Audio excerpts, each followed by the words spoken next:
Hello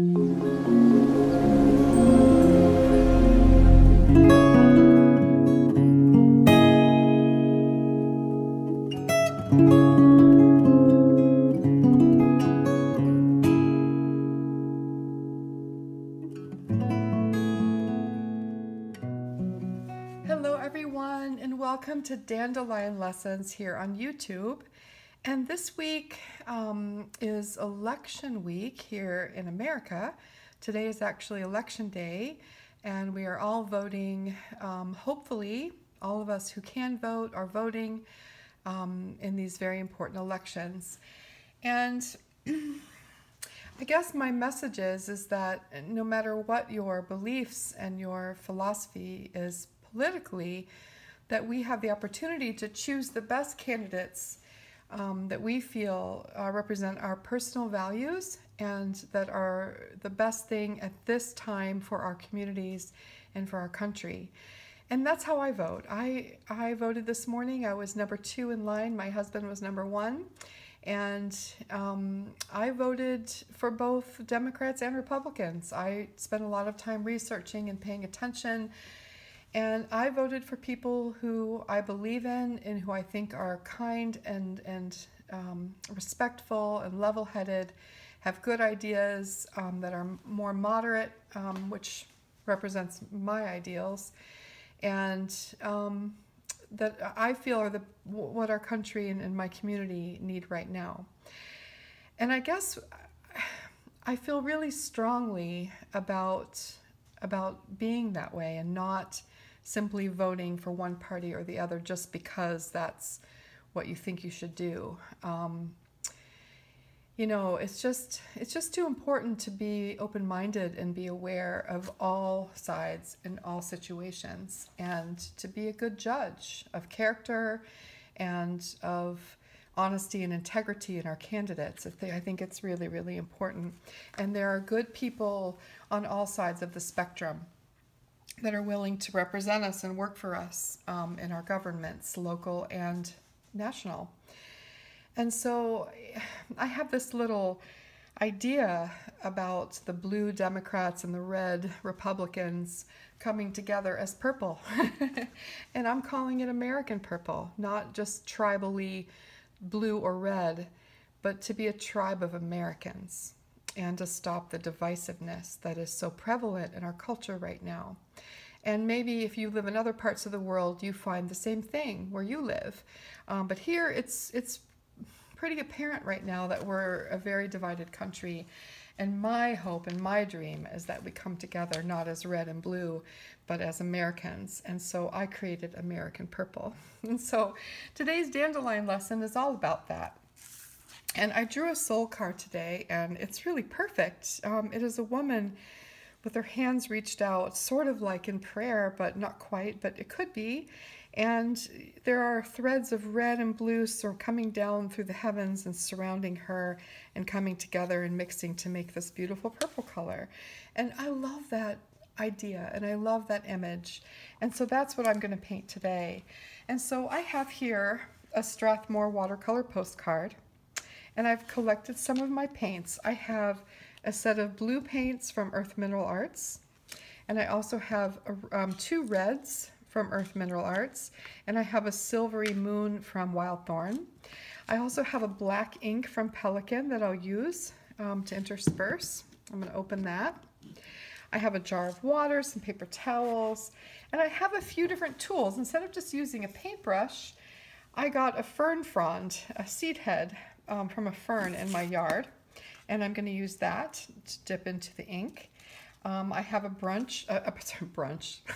I have a brush from Branch and Brush that's made out of a twig, and I can use both the furry end of the brush and I can use the bottom of the twig. And I have another one that's the same with a longer, thinner brush and a chiseled point, so I can use both. I also have a charcoal pencil that I might use. And so I'm just going to put some music on, and I'm going to paint something using red and blue and letting them mix to create one voice in American Purple. Okay?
Okay, so you can see that my painting is now dry, and what I've ended up with is this sort of abstract, expressive use of different mark making tools and different colors and mediums to create this sort of metaphor that I call American purple. We've got the red and the blue and a little bit of the black ink mixing and mingling together to create all variations of red, blue, purple, and really, really deep violet. And I love this idea. I absolutely love the idea that we are more than being a Republican or a Democrat. We're Americans, and we don't have to stick with one thing. We can go with what we feel is best, and it's a private thing, right? And we can't be bossed around by political parties and politicians. We have the right to vote for what we feel is best. And so that's what American purple is to me. It is that above anything else, we're Americans, and that's what matters most. And even if you're from another country and you're not an American, I'm sure you have similar situations in your own country. We all do. It's just human nature, and more it's become such a divisive climate in the world. And so this is just my hope and prayer and offering today as we elect a new government here in my country. And my hope for, instead of divisiveness, a coming togetherness as people that all want the same things. We all want what's best for our communities and our families and our country. We just have different ways of getting there sometimes. So this is my hope, and I hope that you will try this exercise and come up with your own little reminder of American purple, or you could use the colors of your own country, whatever those might be. But I love this idea, and I'm going to take a silver Sharpie, and I'm just going to write, I am American purple. There we go. And I'll just set this on my altar, and it will remind me of my vision and my goal and my wish for my country. All right. So I hope this was fun and meaningful in some way to you. I always love to hear your thoughts and comments below, so please leave those. If you have any questions, please ask. And I will be back probably not next week, because I will be in the hospital next week on this day, but I will be back the week after that. Okay, I hope this was good, and I will look forward to seeing your comments. Thank you so much. Bye-bye.